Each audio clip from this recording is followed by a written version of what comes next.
You've had an hour or so to kind of, take it all in. And what was kind of the reception like when you got backstage from everyone? And, what were people saying to you? It was a little overwhelming.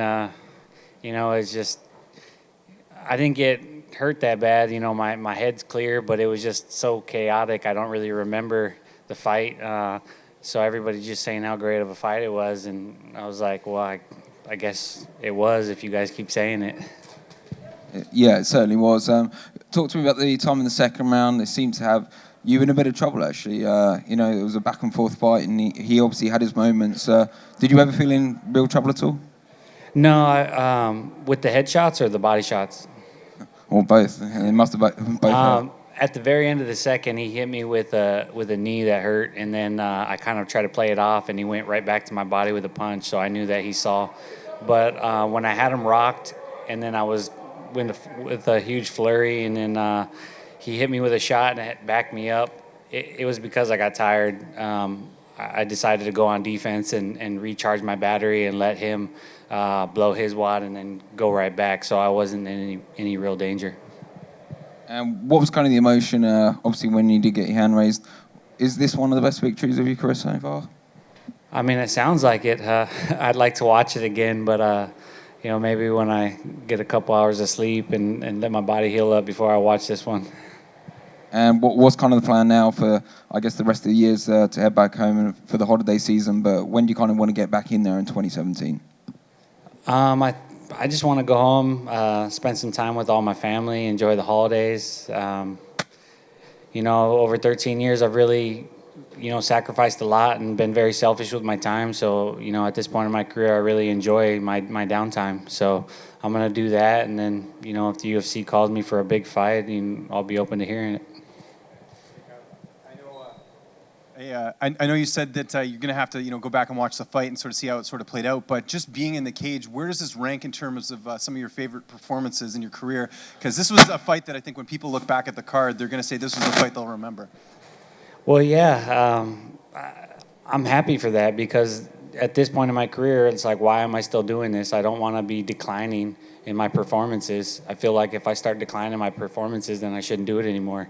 But I feel like after 13 years, I've been doing everything possible to get better, be better.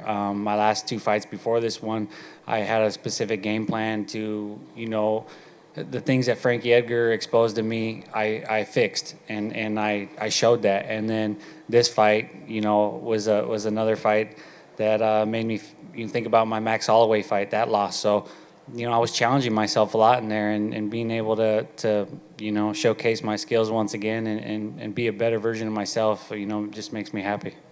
You're fresh off the win here, but you fought a lot of guys in the featherweight division already. Is there one that sort of stands out to you as far as a next fight that you'd like to have if you could play matchmaker yourself? Honestly, I don't care. I just want a big fight. I think I deserved it. I've been here a long time. Just stop doubting me. Hi, Cub. Just a couple of questions. You mentioned how chaotic that fight was. Obviously, we all saw it. What can your corner possibly be telling you in a fight like that that's useful to you at all in the situation? We had a certain game plan, just kind of moving and not being a stationary target. I didn't really feel like that was working for me. And I kind of knew in the back of my head that at some point I was going to have to brawl with him, but I wanted to kind of like break him down a little bit before I brawled with him because he had so much success in the first round. But then my coaches were telling me in between rounds, like, you're doing better when you pressure him. Just get right in his face. He doesn't like it. And I didn't really want to hear that because I was tired. But I was like, all right, that's what we got to do. I'm taking more damage backing up, so I need to push forward. And I know he'd been calling you out for a while, which some might perceive as disrespectful. But after going 3 rounds with him like that, what are your thoughts on Choi now?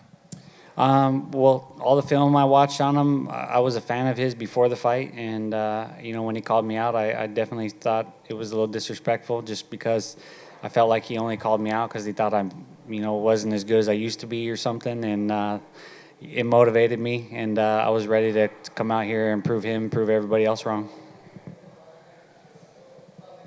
Hey, Cub, Dave from Hammer MMA. So you obviously have fought before against Jose Aldo and Max Holloway, who now hold the interim and the main belt for the featherweight division. do you want to get back in there with both of those guys or either of those guys? And are you planning on keeping busy, or would you rather wait until the opportunity rises to strike at the belt? We'll see, but I'd definitely love to fight both those guys. I'd love to watch that fight. At the end of the day, I've always been a fan, as well as a fighter. I started as a fan, so when these matchups get made, I get super excited to watch them. So I'd love to watch that fight, and then, if I'm the next one in line, then so be it. And you come from a camp with some of the best fighters in the world. You, Donald Cerrone, and your partner Lando Vannata all won tonight. How awesome is it to be training with 4 guys who are going to peak at the same time? And what's the celebration party going to look like when you guys get back to Albuquerque? It was awesome. I think I'm the most proud of Lando. He's been a training partner for a long time, always putting in the hard work. I've been telling people about him for maybe 4 years now. And seeing him win earlier tonight made me super happy to see guys, that I've watched their career, just rise. That was special. But I was telling the guys backstage, it was right when the main card started, with Tim Kennedy and Cowboy and me and Lando, and all the coaches were just kind of like weaving in the workout room, and everybody kind of was focused, and it looked like sharks in the water. It was pretty crazy. It was a powerful room, and we knew that it was going to be a good night for us. Hi, Cub. Matt Cole, Art Voice. Congratulations on a big win. Thank you. You're number 4, or you were number 4 coming into tonight, coming off of a decision, but a very high-profile win. And usually that means somebody looking up in rankings, but a lot of people are already calling for this to be a Fight of the Year candidate, myself included. Usually that means a rematch. Is that something, even though he's ranked number 11 coming into this, is that something you'd be interested in? What are your feelings on that? I don't really see the need for it. I've never been given a rematch for my losses, so I don't really feel like giving anyone a rematch for my wins until I get the Chad Mendez, the Lamas, the Holloway, the Aldo, all the bigger fights that I've lost. If I got those rematches, I'd be open to some of the ones that I actually won.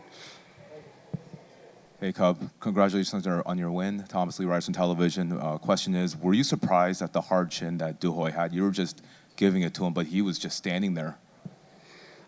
I was definitely surprised. I was surprised on his quickness. I thought that I'd be a lot faster than him.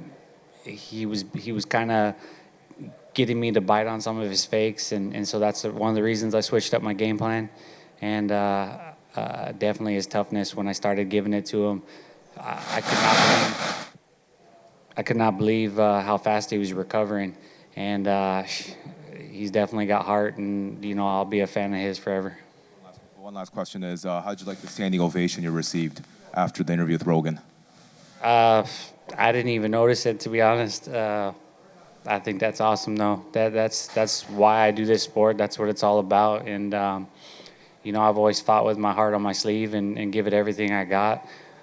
Obviously, you guys see how emotional I always get, but that's how much I put into it. So, something like that, it makes it all worth it. Hey, Cub. Cub over here.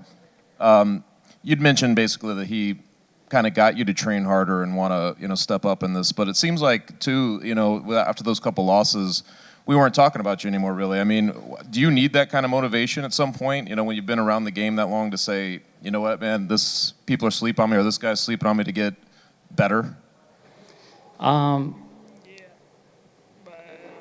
It's nice sometimes, but I've always showed up in shape. I've never missed weight.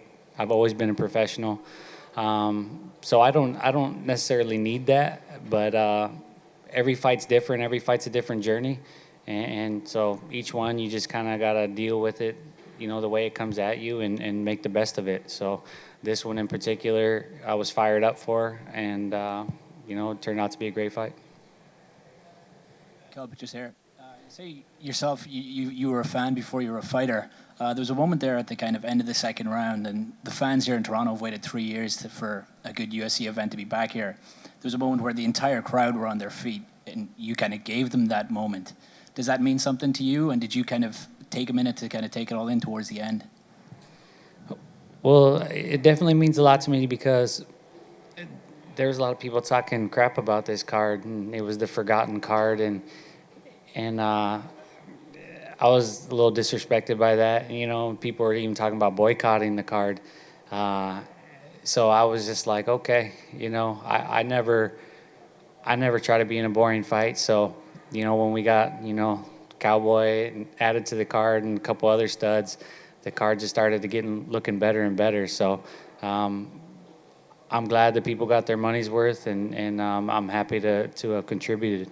Is there something about this place? Because 4 years ago you had a KO of the night here. Yeah, you know, I wasn't really stoked about it because I don't really like the cold, but this is a beautiful city. I can't deny that I've had good luck here, and I'm glad I'm here. I'm glad I had the performance here, and I'm glad I was around a great crowd. Smart fight. Hey, Cub, congratulations. When you say, you know, stop doubting me, who are you directing that to? The media, the people, it just, you know, I was the number 4 ranked guy. This guy had a lot of hype, but I'm the veteran. I've been around. I caught a glimpse of the odds. I think I was like at like a negative 300. Choi was the favorite by negative 300. So, I mean, 3-1 underdog. That's pretty ridiculous to me. You know, I know he had a lot of hype, but I took a little offense to that. Did you feel like this was one of those matchups where there's this young guy who's doing so well, who, you know, comes from a market that the UFC is trying to build, and they're putting in the veteran against him to try to build his name? Did you feel like you were kind of being backed into a corner? A little bit. You know, they were giving him the opportunity to shine. I felt like he was getting a lot of hype, and I see why. I mean, there are some great Korean fighters. He's definitely a talent. He's fresh meat, you know, and the featherweight division's been a weird division. All the guys at the top have been at the top for so long, and it's the fans. It's nice for them to get some new guys coming in, and I could see why they would want him to be right up in the mix. But I just felt like I wasn't going to let him make a name for himself off of me, and he could do it to somebody else, just not me. And as someone who is, you know, on a roll and at the top of the division, how do you feel about the state of the division?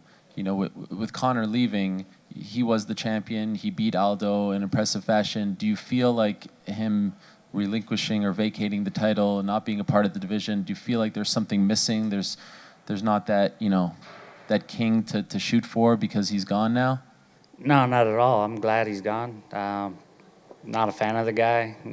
He didn't want to defend his belt. I don't think anybody thought he was going to come back down to 145. It's obviously a hard cut for him.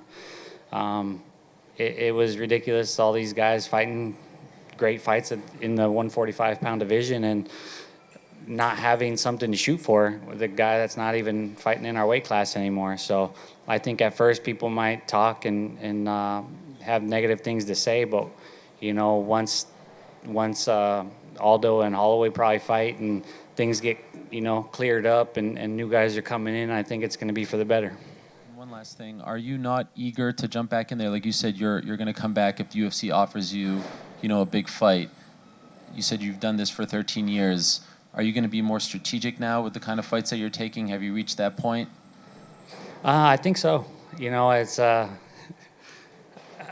got my UFC gym coming out, UFC gym Costa Mesa. Me and Bisbing starting the gym, and I'm excited to get back to work. And it's going to open in a couple weeks.